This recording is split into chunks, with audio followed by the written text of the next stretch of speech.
To effectively understand the thoughts of anyone, you need to master 3 crucial techniques. By acquiring proficiency in these methods, you can effortlessly discern and comprehend what anyone is pondering. Allow me to share a Buddhist tale that imparts the skill of reading others' minds. In a small village long ago, 2 brothers lived. The elder brother was blind, spending most of his time at home, while the younger brother worked as a farmer. Unfortunately, their farm faced constant destruction by numerous animals in the fields, causing distress to the younger brother. Nevertheless, he devised a solution to the problem.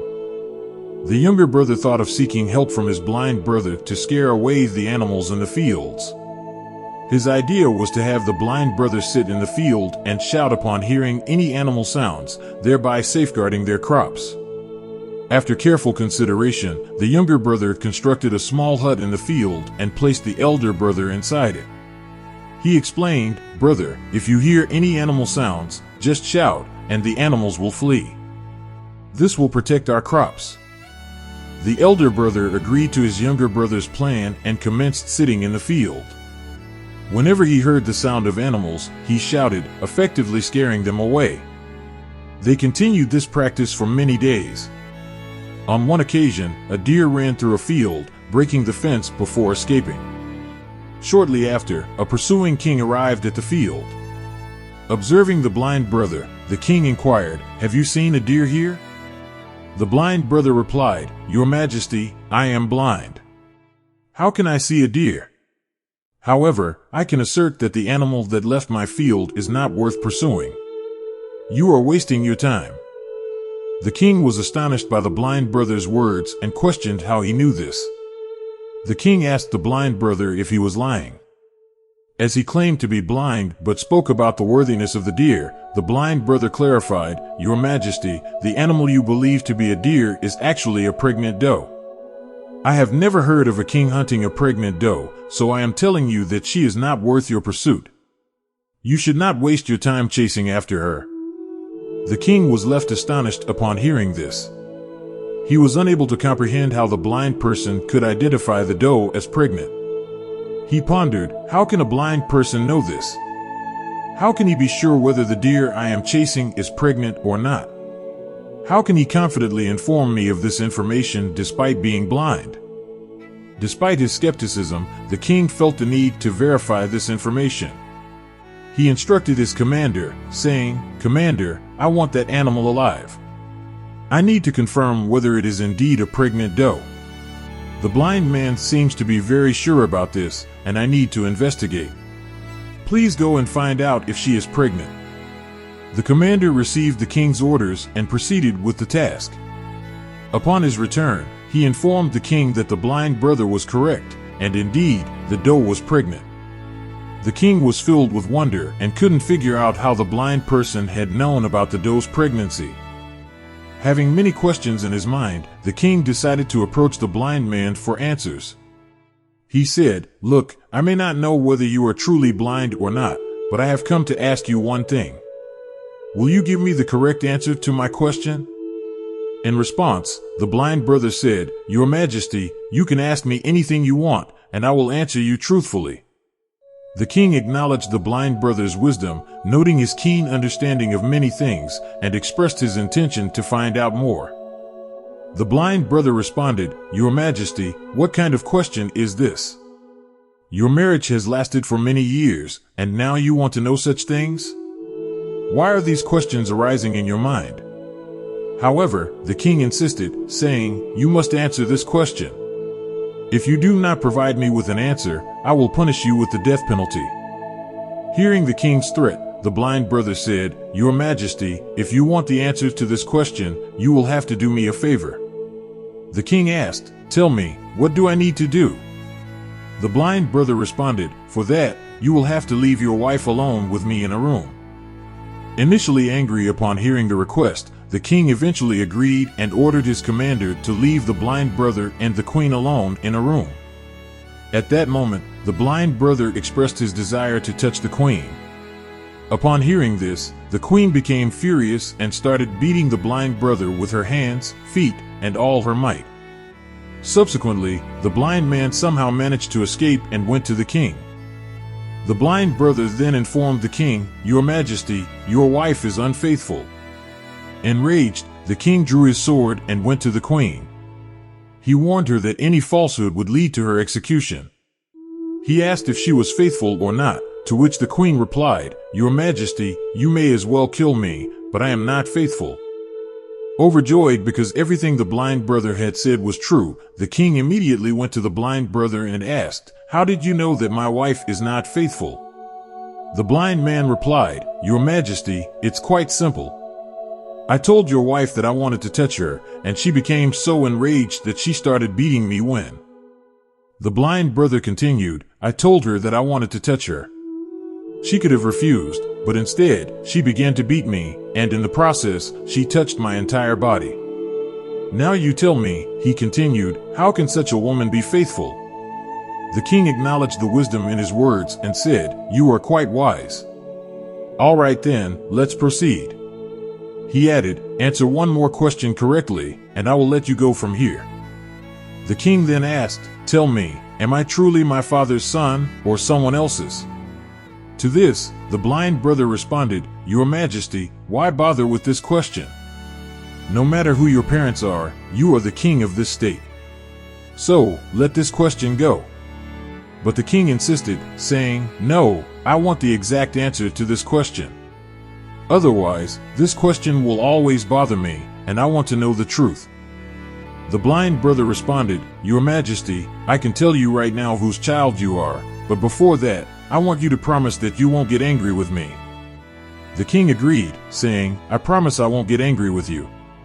The blind brother then said, "You are indeed your father's son, but you are also under the shadow of a miserly merchant." Upon hearing this, the king rushed to his mother and asked her, "Mother, please tell me the truth. Am I truly my father's son, or someone else's? If you don't tell me the truth, I will give up my life right here." To this, the king's mother replied, "Son, you are indeed your father's child, but you are also under the shadow of a miserly merchant." Delighted, the king immediately returned to the blind brother and asked, "How did you know that the shadow of a miserly merchant was on me?" The blind man replied, "Your Majesty, you asked me many questions, and I gave you the correct answers to all of them. If you were any other king, I would have received many rewards by now, but you haven't given me mind. So far, I have not received a single penny, and it was from this that I estimated that you are very stingy." The king burst into laughter and said, "Whatever you ask for, I will give it to you. But tell me, how do you know what is right and what is wrong? How can you provide such accurate and precise answers?" The blind brother explained, "Your Majesty, I am blind by nature.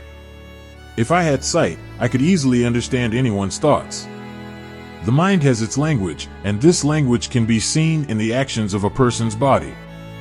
By observing a person's eyes, lips, the way they move, and their activities, one can understand what is going on in their mind. Based on this, we can know the thoughts of anyone. However, being blind, I perceive through actions. If I want to know something, I have to assign a task to the next person to see how that person works, and based on that, I can understand what is going on in their mind." Curious, the king asked, "So, does that mean I can also know someone's thoughts?" To this, the blind brother replied, "Certainly, you too can understand anyone's thoughts. But before that, you need to work on yourself, and that work is to calm your mind and bring your mind into the present. Today, I'm going to tell you 3 ways, and these 3 ways are very easy and simple. But, Your Majesty, before that, you have to do one thing: focus your mind. When we focus our mind and merge it into the present, we can understand the thoughts of others because that person is thinking in the present. We also have to bring our minds into the present, only then can we understand their thoughts. If we are thinking about past events, how will we know what the next person is thinking in the present? Because we are immersed in past events. To know anyone's thoughts, first and foremost, we need to focus our mind. Interested? Conversely, if the pupils shrink, it may indicate discomfort, disagreement, or disinterest. By paying attention to these subtle cues in a person's eyes, you can gain insights into their thoughts. The blind brother continued, "Now, let me share the second method with you, Your Majesty.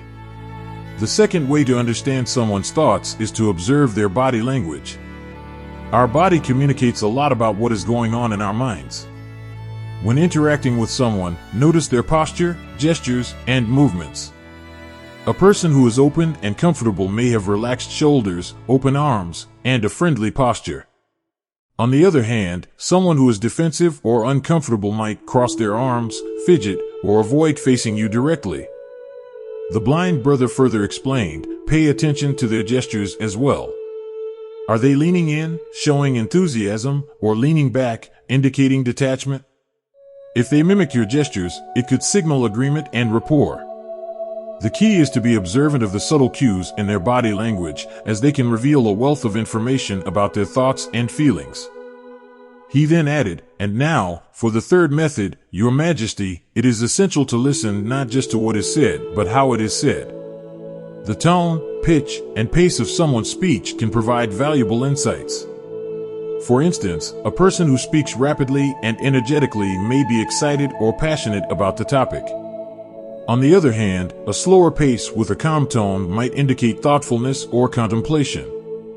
The blind brother concluded, by combining these three methods, observing the eyes, body language, and listening to speech, you can develop a profound understanding of anyone's thoughts. Remember, Your Majesty, practice and keen observation are key to mastering these skills. Between a person's eyebrows where the skin wrinkles. When it gets deeper and tighter, it often signifies concentration, concern, or stress. On the other hand, a relaxed space between the eyebrows indicates ease and contentment. The blind brother continued, Your Majesty, the key is to observe these subtle details collectively. By paying attention to the eyes, body language, and facial expressions, you can truly understand what is going on in a person's mind. These nonverbal cues speak louder than words and provide valuable insights into their thoughts, feelings, and intentions. He emphasized, in conclusion, by mastering the art of observing these silent signs, you can navigate through the unspoken language of the mind. Your Majesty, I hope these three methods will serve you well in understanding the thoughts of others. Now, if you may, a small token of appreciation for this knowledge would be greatly appreciated. The king, acknowledging the wisdom shared, finally rewarded the blind brother for his valuable insights, realizing the significance of the lessons learned. Communicating that many people overlook. For example, crossed arms may indicate defensiveness or disagreement, while open arms may suggest receptiveness and agreement.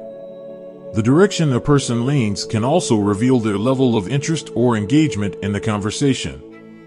The blind brother continued, pay attention to the hands as well.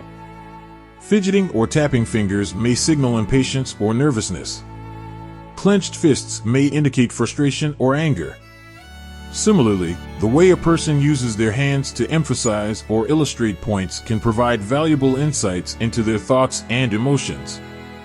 He shared an example, saying, Your Majesty, I once met a person who spoke confidently and eloquently, but their hands were tightly clenched. I sensed an underlying tension and asked them to share their true feelings. It turned out they were struggling with inner turmoil, and by acknowledging it, we were able to address their concerns. The blind brother concluded, in mastering the language of gestures and body language, you can gain a deeper understanding of a person's thoughts beyond what words alone convey. Your Majesty, these three methods, observing the eyes, facial expressions, and body language, are interconnected and powerful tools in deciphering the unspoken language of the mind. The king, now enlightened by these valuable insights, expressed his gratitude to the blind brother for sharing such profound wisdom. He acknowledged the importance of these lessons in understanding the thoughts and feelings of others, appreciating the significance of nonverbal communication. Practice them consistently, we can become proficient in deciphering the unspoken language of those around us. Understanding the nuances of eye movements, facial expressions, and body language allows us to gain valuable insights into people's thoughts, feelings, and intentions. The blind brother continued, Your Majesty, these observations provide us with a unique lens to comprehend the subtleties of human communication.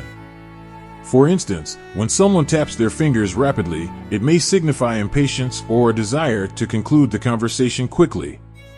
I recall an instance when a person exhibited this gesture while trying to sell me something. Recognizing his nervousness, I used this insight to negotiate a better deal, surprising him. He further explained, similarly, crossed arms can indicate resistance or disagreement, suggesting that the person is guarding their thoughts. By approaching them with kindness and care, we can create an environment where they feel more comfortable and willing to share their thoughts. The blind brother shared a positive example, saying, on the other hand, when someone leans forward, it denotes interest and attentiveness. I once encountered a wise teacher who, despite his calm demeanor, leaned in with genuine interest, signifying his eagerness to learn more. This subtle movement communicated a desire to listen, understand, and engage. He concluded, people who touch their faces frequently during a conversation may be conveying their inner thoughts, whether worries, deep contemplation, or the excitement of a big idea. These nuanced gestures, akin to a quiet book, unveil the hidden feelings and thoughts within them, fostering a deeper connection. The king, now equipped with a heightened awareness of these nonverbal cues, expressed his gratitude to the blind brother for sharing such invaluable knowledge. He recognized the importance of these practices in building genuine understanding and connection with others. The blind brother concluded, emphasizing the importance of focusing the mind in the present to truly understand others. He stated, by practicing these methods and training ourselves to pay attention, we can swiftly discern what's happening in a person's mind, how much attention they are giving to our words, and the thoughts unfolding within them. However, this requires a focused and present mind. Only then can we effectively observe and interpret their body language, realizing the true essence of their thoughts. He cautioned, conversely, if our minds are preoccupied with past events or future plans, we will never truly grasp the subtleties of a person's body language. Our attention will be diverted, and we won't comprehend what is happening in their mind or what they are contemplating. The blind brother then drew upon the example of great saints and enlightened beings, noting how their calm demeanor allows them to read and understand others effortlessly. Their focused and peaceful minds enable them to easily grasp your thoughts, he explained, highlighting the power of a centered mind in perceiving the thoughts of those around us. As the Zen journey came to an end, the blind brother, on behalf of the Inspa Zen team, expressed deep gratitude for the support received on this transformative journey. He acknowledged that knowledge possesses the power to elevate one's life and thanked those who had joined them on this enlightening path.